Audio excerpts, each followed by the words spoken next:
Hey, this is Treacherous Slayer, and I'm back with another video. And before we get started, don't forget to like, comment, and subscribe. Also, today we're about to begin into a recap of episode 2 of Pretty Little Liars Summer School. Now, the episode starts out with Imogen hallucinating about her dead mother. At first, if y'all watched the last episode, um, Bloody Rose, killed this teen couple in her lair. So obviously I thought, oh, we're about to start out right off the back with, the murders and everything, but it didn't, and it was just a hallucination. So Imogen just turned back on the lights and to clarify whether or not that was actual figures in there, and her mother just a figment of her imagination. And she was slightly relieved, but not really, obviously, because who will be relieved when they realize they're hallucinating? So she eyes her meds like, okay, it has to be the side effects of this medication. Then the next day, it starts, the first day of summer school. So all the girls are dreading starting summer school because who really wants to do school during the summer? I mean, we've seen how pretty pissed they were when they found out they had to, repeat the 9th grade anyway. So they all walk to the school, and then they look at the bulletin boards for, what sections there will be, because there's 2 sections for it, apparently. So there's section A and section B. Now, y'all, all the girls, so Noah, Farron, Tabby, and Mouse are all in the same section, in section A. Then Imogen is fuming because she realized she's in section B. And she was like, no, fuck that. I want to be in the section with my friends. I was like, exactly, stand on that. So she just writes her name on section A, but then they get to the class, y'all, and the teacher is like, okay, Imogen Adams, I don't have you on my roster. What are you doing here? Get out. And she's like, no, I'm not going anywhere. Obviously, there has been some sort of mistake, in the system and everything. As she refuses, but then, the teacher was like, you gotta go to section B, the overflow class. And she's like, what the hell you mean overflow class? And then, obviously, it's just, the section B is just filled with, haters and burnouts. They're already, gossiping about Imogen, and she walks in, and she's just like, oh, great. I gotta deal with this for the rest of the semester. I was like, girl, I feel you with that. And then, as she gets settled at her desk, she then finds a rose in her desk. I was like, oh, here go, hey, leaving souvenirs, but I don't know if, Bloody Rose is gonna make her move on them this episode. Yeah, obviously. So, we're getting started, that's the first rose that's one of the girls find. So, now, when we flash back to section A, a new student joins the course. We learn her name is Jen. And then we see from Noah's face, she like, oh shit, a familiar face and everything. And then she looks back at Noah like, oh yeah, you up in here? And they kind of have a little, exchange of, looks and everything. Like, oh shit, here we go. I'm like, so we soon learn when her and Noah go into the bathroom for, I guess, a little break or whatever. And then they catch up. Whole time, y'all, Jen is Noah's sneaky link from juvie. I was like, not the sneaky link coming to the school. I'm like, yeah, because, girl, if y'all met out of town, what are you doing all the way up here in Millwood?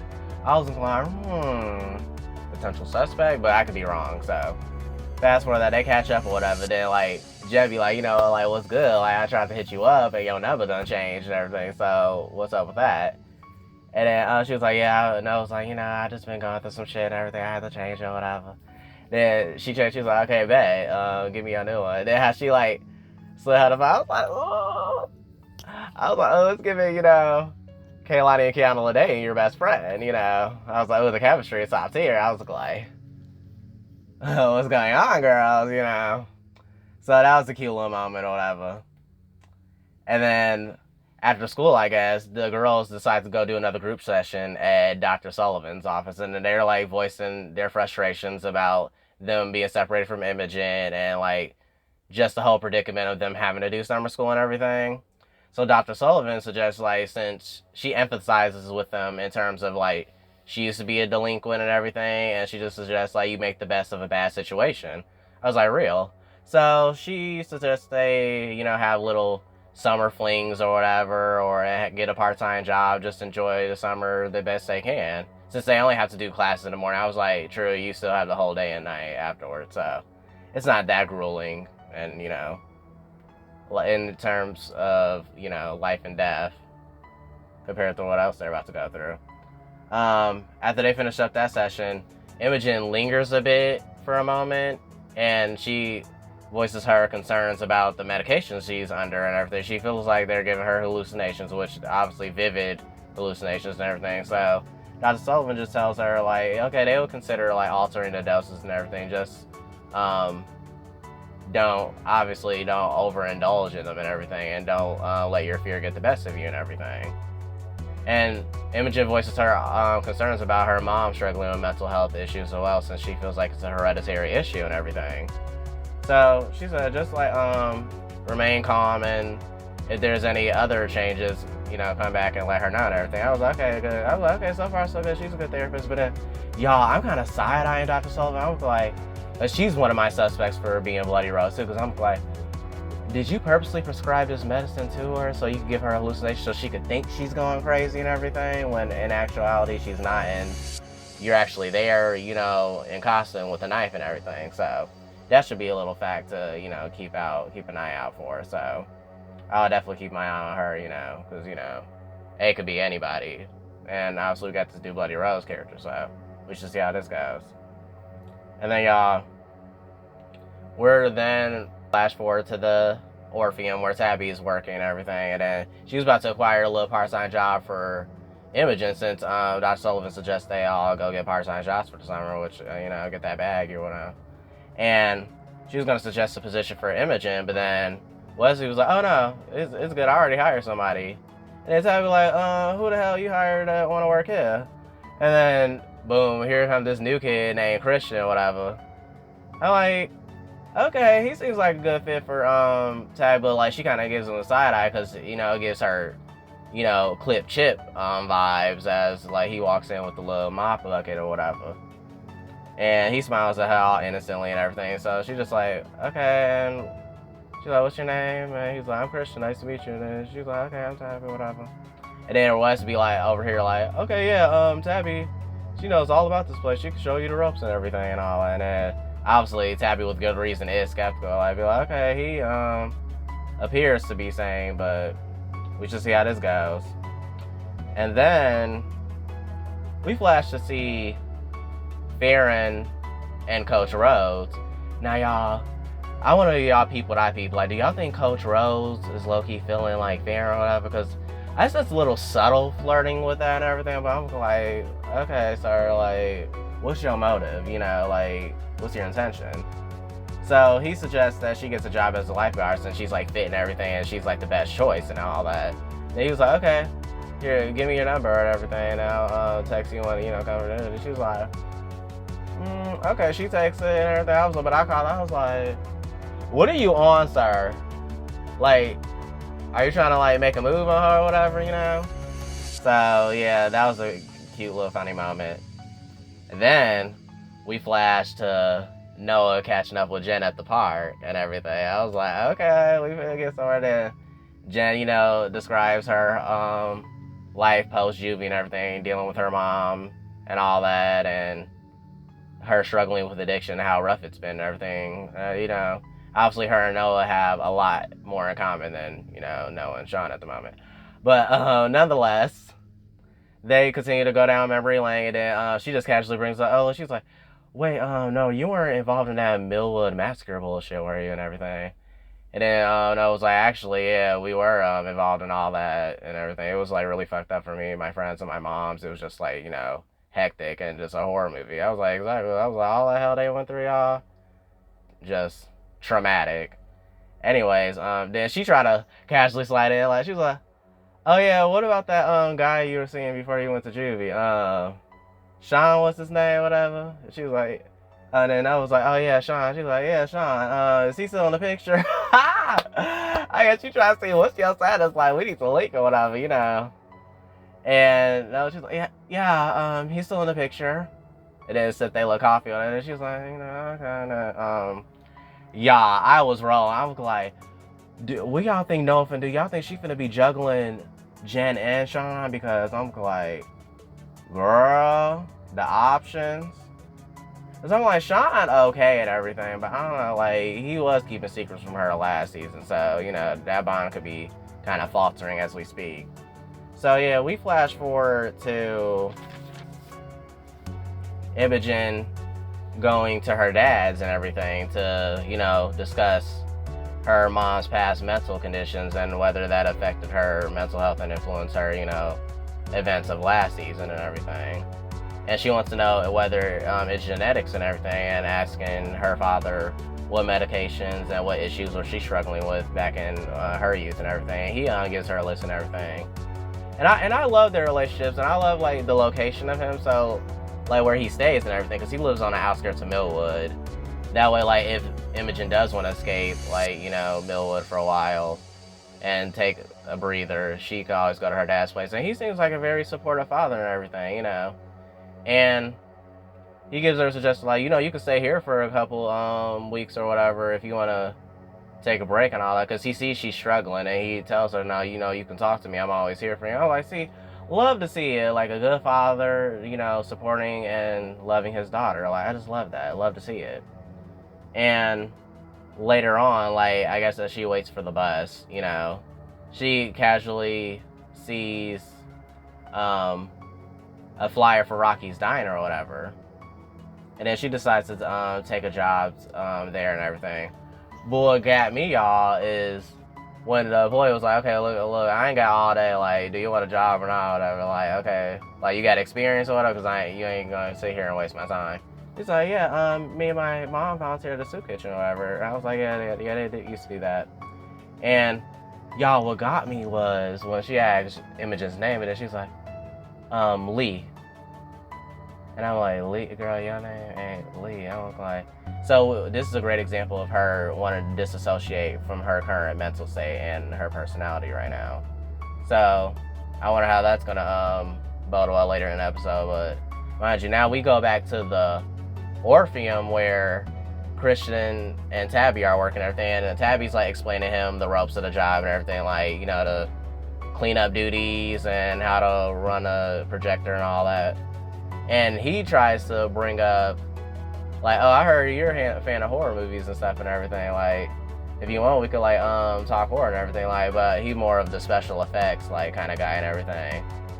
And, y'all, I kind of caught him being a little bit too pushy with it and everything, like, too desperate for it, you know? And then, like, he even caught Tabby off guard a little bit, especially when he asked for her number. Then she was like, why you need my number? But then he, like, covered up, like, oh, no, let's say you'd be my direct supervisor, but if that's not okay, like, we don't have to do that. And she's like, oh, okay. Like, she just, like, brushed that aside and everything. I'm like, he kind of coming out, like, he okay, but I'm like, there could be some, like, off with him. There's just some off with him. Like, girls, you know, like, the cute ones, you know, sometimes they don't be sane, so, you know, you gotta, like, keep an eye on them. Like, you're like, It was just that delivery and that exchange just came off too forced and desperate a little bit. Like, he was trying to appeal to her likes and dislikes, you know, really quick and everything. They don't even know each other like that.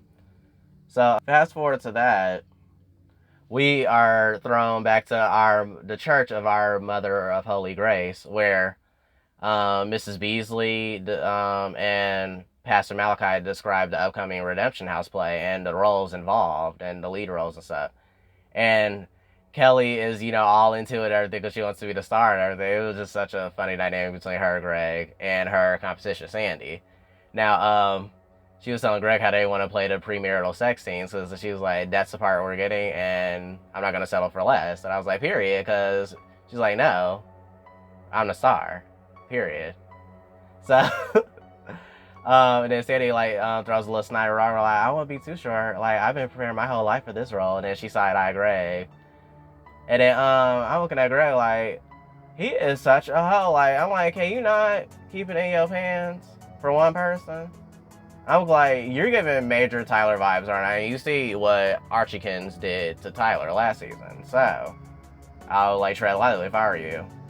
And she was like, okay, you can chill out, like, the role's mine and everything, and if you don't keep your mouth shut, I'm gonna run you over one of these dark, lonely nights. I was like, okay, I know that's right. She clapped to us, so she shut up. I was like, yeah, Sandy, chill, because you being a little thirst mite right now. Keep it cute.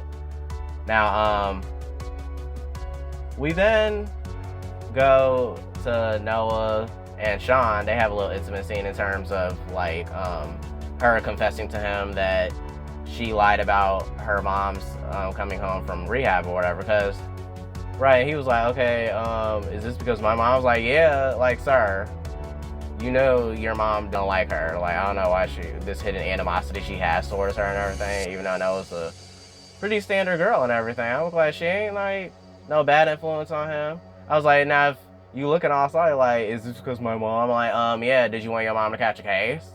Like, that's what I want to know. Like, you know your mom was dead ass wrong treating that girl like that. Like, and she's like, no, I needed my space and everything. I was like, valid. Let's give her space. Like, all the hell she went through and you acting all like that.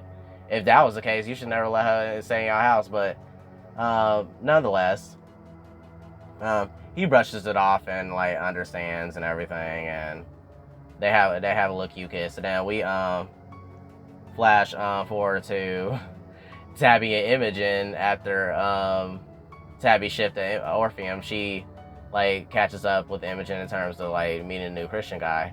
Y'all, and I quote, this was the most funny moment in the episode when they're Instagram stalking Christian's Insta and everything, when they were like, I'm going through his pics. Y'all, why Imogen's like, oh, he's cute, and then like she's like, oh, and then she accidentally fucking likes a photo from like 3 months ago. I was like, y'all, that's the most accurate depiction of Gen Z. That's why I was like, I gotta give it to the showrunners. Like, y'all really know how our generation operate. Like, it's so funny. Like, that's the most accurate Gen Z depiction I ever seen. Especially when you have a crush, you be like, let me see if they single. You know, you gotta make sure they single. And I don't like weird. I just want to make sure you're single. So if I shoot my shot, like, it wasn't, you know, for nothing. You know. So that was a funny ass one. She's like, yeah, what do I do now? Like, Zabby just looked at her like, girl, like, Butterfingers, like, why would you do that? And she was like, just like, now you gotta follow him and then like a few more so you can just appear like you're minding his work or whatever. And she was like, oh my gosh, Imogen. I was like, right. I was like, aw. Tabby, yeah, but I'm really hoping he's a genuine good guy, because like something's off with him. Like, something's really off with this man, and I'm not like liking it. I'm trusting my gut with this one, because like I was gagged when Principal Clanton was revealed as A last season, so we don't ever know like who A could be in this season. So yeah, we're then flashed to Mouse and her moms and her grandma Lola as Mac's moms get ready to leave for a couples cruise. They ask Mouse for like her secret phone number and everything, and Mouse is just like so annoyed about the whole thing and everything. And they laid a little house rule talking about like no Ash staying overnight. And I'm like, you know Ash finna be over there. I mean, who would not, you know, let Ash for the night? But anyways, they do that and everything. She gives up her secret phone number. Then her and Lola exchange looks like they're gonna be up to no good, because she was like, oh, don't worry, you know, I'm gonna keep an eye on her. And then she winks at you know, Mouse, and then Mouse just smirks at her. And then her mom tell her to like, okay, don't forget to show Lola around the pawn shop and everything. And then we flash to the pawn shop, and Lola and Mouse are just like, you know, cleaning up around dusting and Mouse is dusting the porcelain dolls. And then Mouse like looks ambivalent at the dolls a little bit, because she then notices like a rose clinging to one of the dolls' hands. And then Mouse like, what the hell did this rose come from? I'm like, so that's the second rose. So I'm like, okay, souvenirs are being left, so it's about to go down, whatever. So that happens, and then like as she tries to like contemplate what does this mean, Lola calls her over to the computer like, okay, Mouse, what is this spooky spaghetti? And then Mouse, you know, I'm like, Mouse, I thought we discussed this last episode. Like, why are you still up on this website? I was like, oh my gosh. Okay, so she was like, oh, Lola, that's just something, a game I play, you know, something I do in my free time. And then she was like, okay, let me get this. And then, y'all, when she's like logging out of it and everything, she exits out like this like settings like window. And y'all, she notices that like Nick Brody and Sabrina Hopper are the like missing teens that were like named in their class in section A that were missing and everything. And obviously us as viewers, we know they got sliced and diced by Rose Waters last episode. So yeah, now, you know, she's gonna be paranoid over that and everything. And then she then takes his knowledge to the girls the next day. And then she tells them, like, y'all, those kids that's in our section are the ones that was missing. They were last seen at Rose Waters' cabin. And then I was like, please don't tell me you've seen this on Spooky Spaghetti and everything. And then Fair chimed in, like, right, didn't you say 99.9% of the chance that everything that's posted on that website is false? And then, you know, they all disregarded. And I told y'all it was going to bite mouse to the ass, because the image was like, okay, why the hell y'all go to the cabin and I wasn't invited? I was like, right, how you just going to leave her and Tabby out there? She looked at Tabby like Tabby was in on it. She was like, shit, don't include me in it. I wasn't there. She was like, shit, don't look at me, shit. I was like, okay. And I know they ain't going to do that again. Then they just dropped the whole Nick and Sabrina missing thing. I was like, y'all should have been paying attention. Y'all should have learned from last season. Like, come on, pay attention. And we then flash to, as they start their second day at school, Noah looks in her locker. And then y'all, Noah finds Rose. But then as Noah finds that Rose, and she looking at her and everything, Jen walks past too. And then she kind of gets annoyed, because I wonder if she thinks, like, Jen's, like, playing with her, trying to, like, you know, impose on her romantically and everything. And yeah, Noah just, like, disregards the Rose and just throws it back in the locker and everything. And then I guess we just skip past the school day, and then Farron beats Greg in the captain competition in terms of competing to be the captain of the lifeguards. She beats him and wins. And then as Farron, you know, finishes up, like, in the locker room and everything, like, going off that winning high and everything, like, as she should, because she beat his ass. Why this little slimy little ninja try to shoot his shot with Farron, try to, like, flirt with her and try to, like, use some reverse psychology on her, and she looking like, what the hell you mean is this my way of flirting with you? Now, why would I try to flirt with my friend's boyfriend? I'm like, have you no shame? And I'm like, at this point, you trying to get clipped like shit, because I'm finna call up Bloody Rose and be like, get him, because I'm like, you didn't learn from Tyler? I'm like, you literally got shot last season in the finale. Like, what are you doing? Do you not love your girlfriend? I'm like, how your girlfriend more alert than you? And just putting more into the relationship than you. Like it's just like, it was just too much. I was like, and Farron, she was like, not in a million years, Greg. Like, get the hell out of my face. She just leave him. And then look at his face. He really thought he ate that. Like, he thought he was gonna get some of Farron and everything. And Farron like, boy, bye. So as she leaves him up in there thinking he want, like, you know, his ego was like boosted and everything.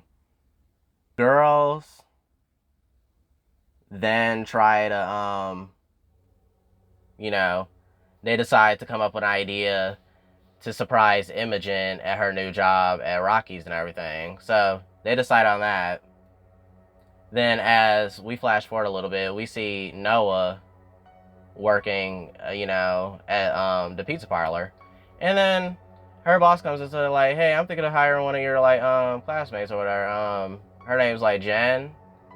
And then she was like, he was like, what do you think, yay or nay? And then she was like, yeah, she's cool, whatever.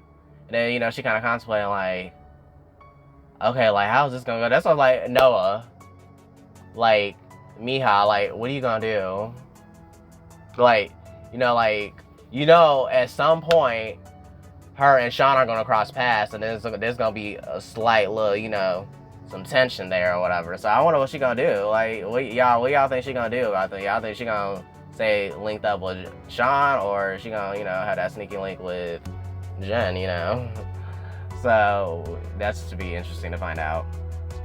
Now, fast forward after that, all the girls surprise, like, Imogen at Rocky's Diner, as Imogen, you know, it's like, just vibing or whatever.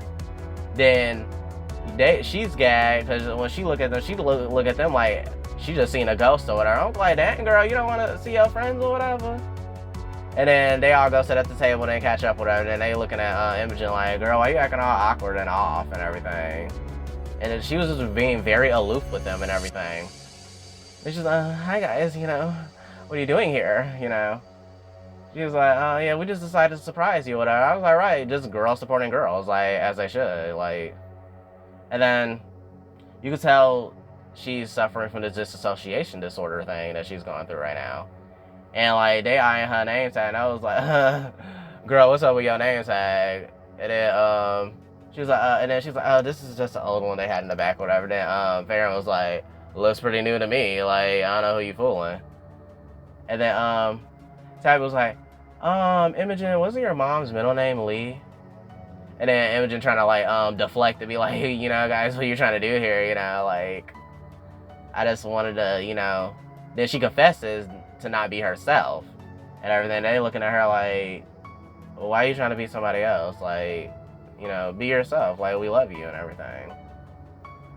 And she was like, she just didn't want to be associated with Millwood and didn't want to work somewhere where everybody knew her and knew her business and everything. Just always staring and judging her and everything. I was like, I mean, that's valid. I mean, because you don't want to go to work and be reminded of like all the drama and trauma you went through your previous years and everything, and like people constantly judging you, because that'll get real annoying real fast. So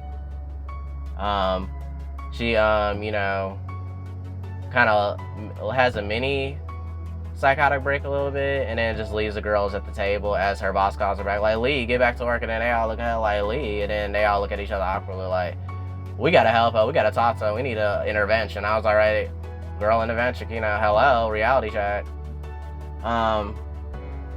Then we flash to Henry and Farron discussing, you know, day or whatever. Then Farron, I don't know why the hell she decides to tell Henry that, like, you know, Greg tried to shoot a shot with her. You know, Henry was like, wait, what the hell did he do? You know, Henry ready to draw blood or whatever. I'm like, as he should, because like, Greg, you got a girlfriend. Like, what the fuck are you doing? Then he convinces her that he's not gonna do anything about it. But like, Farron, like, she's like, look, I got this, so don't you do no dumb shit. And yeah, obviously he's like, okay, yeah, I'm not gonna do anything. Anyways, we then flash Imogen as she finishes her shift.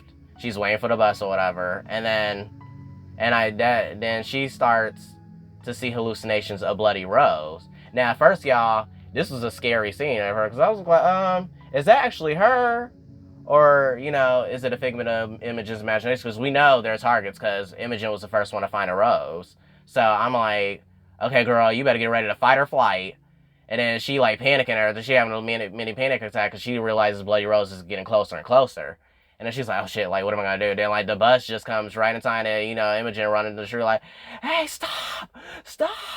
You know, and then, you know, she get on the bus or whatever. And then, like, she digs in her bag. And then, like, for her pills and everything. And then she looks out the window and notices, like, that Bloody Rose isn't there anymore. I was like, okay, so I'm looking like, why is she hallucinating Bloody Rose specifically and everything? Like, I wonder what's, you know, the point of all that. Because I'm getting, like, y'all already did the whole, y'all debunked the whole, you know, Candyman, Bloody Rose rumor and everything in the bathroom. And that didn't work, obviously. So I just wonder what's the point in that. Like, obviously, I'm pretty sure it's, like, her manifested fear and everything. So I guess that's a good aspect of the show, because it really throws viewers off, like, okay, is this actually her? Or is it not? And then, you know, so they'll be like, okay, I'm just, like, imagining things.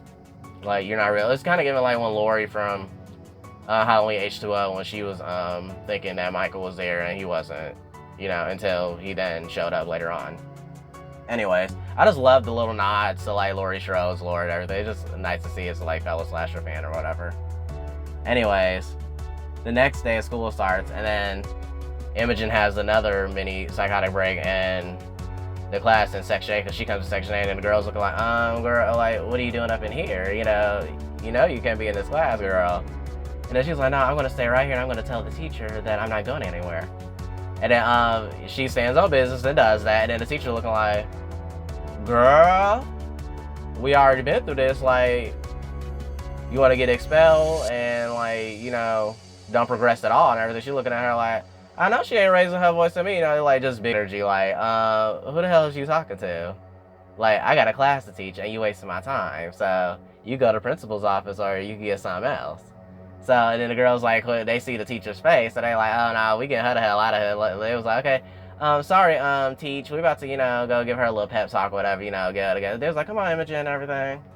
And then they all go to the bathroom.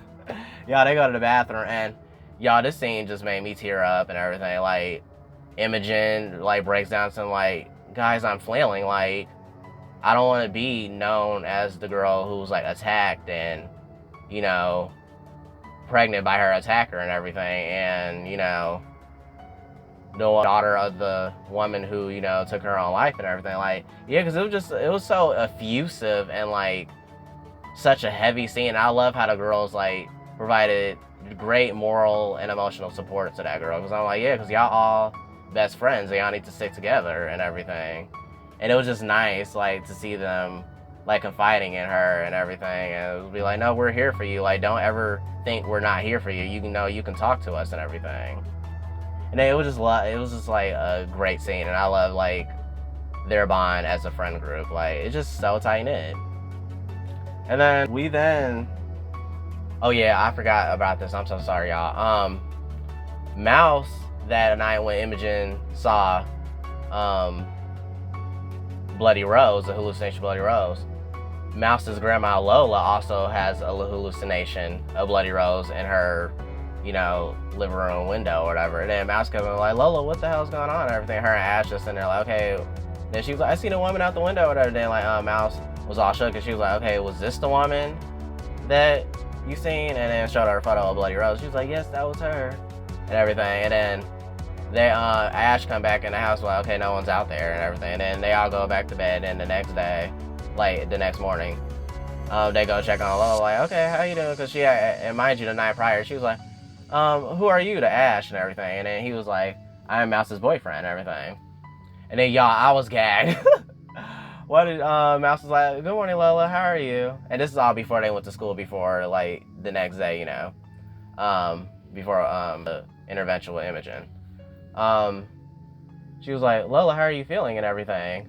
And then she was like, oh, I'm feeling good. And she was like, and then Lola goes slide in, who's this handsome man and everything. And Ash look at her like, is she good? Like, what is she on? And then she was like, Lola, this is my boyfriend Ash. Remember you met him last night? And she's like, no, I don't remember. Oh, was I sleepwalking? Sometimes I do that, you know. And I'm like, and Ash looking at her like, what the hell your family got going on? Like, girl, like, I love you, but like, your family, like, y'all can just look at his face. His facial expressions kills me. I'm like, he just looking like, I am so over this. But he was just looking like, what the hell going on, Mouse? And then, anyway, yeah, after the girls finish up, they, you know, mini intervention. I laughed at this because Imogen, she's like, I'm so sorry, guys, for, like, you know, ruining our hot girl summer. And I just love the, you know, Megan Thee Stallion references. I'm like, I'm so done. But that was a funny moment as well. Then we flash to Kelly at our Mother of Holy Grace, looking at all the assigned roles that each, like, you know, member got and everything. And y'all, she was like, what the hell is this? She pushed everybody out of the way. She was like, what the hell is this? I'm playing the Virgin fucking Mary, like, hell nah. I was like, she wanted that lead and everything. Then Sandy with her shady ass comes sliding out like, oh yeah, you see the roles of the premarital sex scenes came to me and Greg and everything.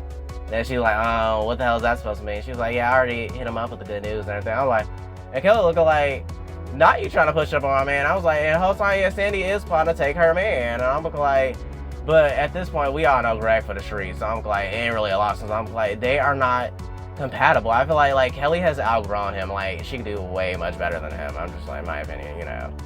So, as Sandy like walks away on a high, like, yeah, I'm gonna take your man or whatever. Like, we finna, you know, do this play. And she's like, you know, a man has needs and everything, especially with a man with so much testosterone as Greg has and everything. And then Kelly looking like, bitch, I know you ain't trying to lay up on my man. I'm like, yeah, that's exactly what she's trying to do. Anyways, we then flash to the Orpheum with Tabby and Christian conversing about, you know, their orphan duties, and then he convinces her to, you know, show her, like, film Avenge to her friends at the screening, you know, as a screening for them at the movie theater and everything, so they can enjoy it as an experience. Because he says he's a purist and he loves, like, the raw feeling of enjoying a film and analyze each aspect of it. And, like, I guess him and Tabby bond over that or whatever. And then Tabby complies, like, okay, I'll do that. I'll do a little premiere with my girls and everything. So that was a nice little moment. Then we flash forward to the pool, you know, where Farron's at and everything, y'all. And Farron in the locker room, right? She getting ready to go to work or whatever. Then she digging her back. she punctures her finger on something, y'all. She reveals a rose. I'm like, uh-oh. This the like 4th rose we done seen in the episode. I'm like, okay, so what's going on with these roses? Like, what is the meaning? Like, obviously bloody rose, we know that, but like, what's the point of leading roses, girl? Like, either you gonna show up and be about it or not.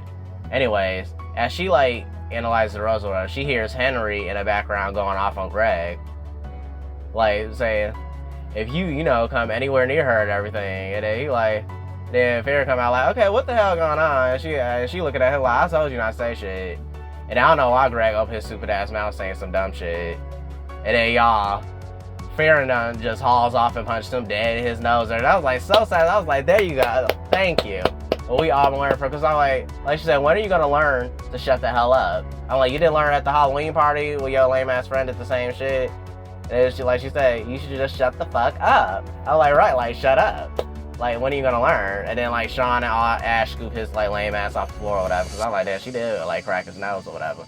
I'm like, Bloody Rose, he could be next for, he could be next. Just, yeah, good riddance. But she then checks, after she punches Greg in his nose, she checks Henry like, I told you to keep your damn mouth shut. And look, and then Coach Rose, he called her like, Farrah in my office now or whatever. Then she just like look at like Henry like, ooh, I'll talk to you later. And then we learned that we thought Farrah was gonna get let go or whatever, but then the coach just promotes her to captain and everything. And she like smiles in satisfaction and realizes, she got the job that she wanted and everything. I was like, good for her. I'm like, cause she is captain material, like hello and everything. But I'm like looking at Coach Rose, I'm like, what y'all think about her? Cause I'm like, he try to, I feel like he trying to be slick about it, but he's definitely like, feeling her or whatever. I'm like, you ain't slick, coach. We know what you want, coach. So, yeah. And then we then flash to y'all one of my favorite moments of this episode. Jen and Noah catching up, obviously, about like juvie again, and referencing this like one guard that was like always hard on them, and like about folding fitted sheets. And she was like, and then I was like, bitch, who the fuck knows how to fold fitted sheets? Like, come on. And then as they like laughing about that, Sean walking in, I was like, here we go. The drama's about to ensue. So as Sean walking in, he's like, oh hey babe, and then Jen looking like, babe. And then she's like, man, who is he? And then she's like, oh, this is the infamous Sean or whatever. And then Noah was like, oh hey babe. And then like, she go get him the little pizzas or whatever. And she side eyes Jen like, okay, like, okay, nothing should pop off. This is just completely innocent. Then Noah introduces Jen to Sean. She's like, okay, yeah, this is Jen from juvie, like funny story, we went to juvie together or whatever. And then Jen, I don't know why she made this bold remark. She was like, she slides in and says, oh yeah, if it hasn't been, I love your girlfriend. Like, if it hasn't been for her, like, I wouldn't have made it through juvie.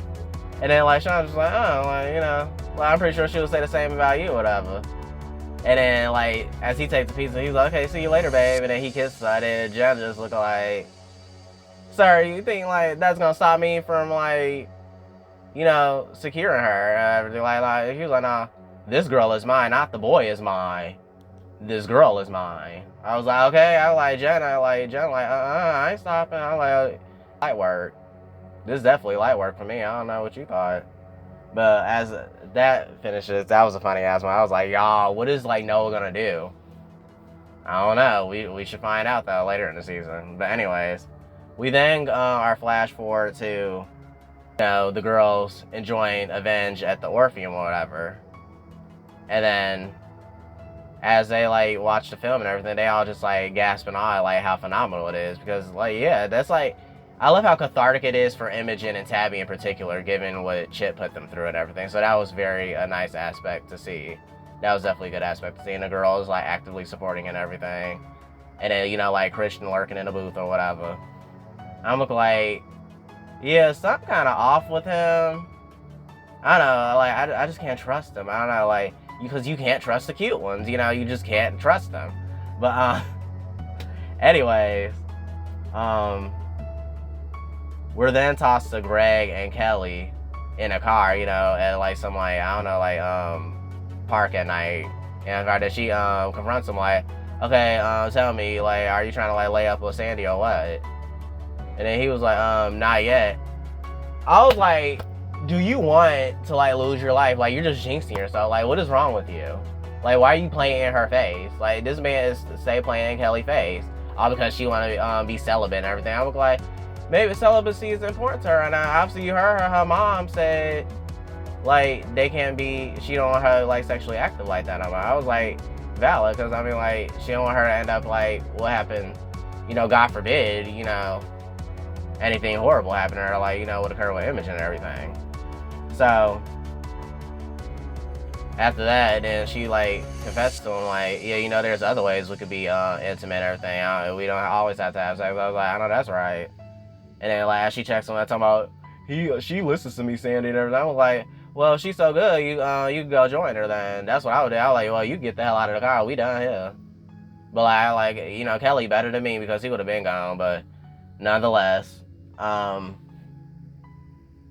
as the girls wrap up their, like, experience, they suggest, like, oh, we should have a, like, after party at the pizza party or whatever. Then they start to peep the situation. But then, like, it was just like, no, actually, I had to go slide by the ice cream shop and then, you know, go apply to the job or whatever. And then, you know, the girls all start kind of excuse parents, like, she got to go perform CPR on a dummy. And then Mouse was like, yeah, I just got to go do some editing or whatever. And then they was like, and then they leave Tabby alone with Christian and everything. I was in my head, I'm like, that's a wise idea, but okay, I guess it was a little cute moment. Because, you know, they was gassing her up like, no, he like you, girl. He did all this romantic grand gesture stuff. So I'm like, yeah, it could appear that way, but I don't know, I'm still keeping an eye on him. Anyways, after that, they leave her alone with Christian. And then, as they prepare to close up, since they got to close up the Orpheum, she finds a rose on top of a clipboard in a candy, you know, on a candy shelf or whatever. And then she looks towards Christian, who's, like, unbeknownst, just, like, casually looking at the girls, like, you know, just staring off into space, thinking about God knows what. And then she just, like, rushes on. She smiles to herself, thinking it was him that left it and everything. And we then flash to Imogen, you know, applying to the ice cream parlor or whatever. And then y'all then, as she rings the little bell or whatever, here comes this guy named Johnny, who slides out of nowhere, you know, looking like a whole meal or whatever. Then I'm like, Johnny the hottie. And, you know, Imogen finna jump on that body. Okay, she finna, you know, jump on Johnny the hottie. So I was like, okay, Johnny the hottie. You know, I was like, okay. And then they had a little, like, slight flirt. How he was looking at, like, can I get you anything? She was like, no, a job. And then he was like, okay. And then he was like, you got experience? She was like, oh, not really. But I'm like, ice cream seems pretty easy, you know. And then he was like, okay, whatever. Then he pulled out the application or whatever. Then he asked her name. And then, y'all, it was so, like, satisfying to see her. She's like, yeah, Imogen Adams. And I was like, yeah. I'm like, so get your man.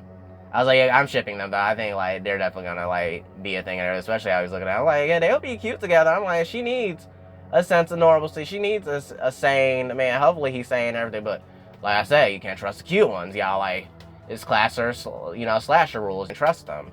Can't trust these men. But, like,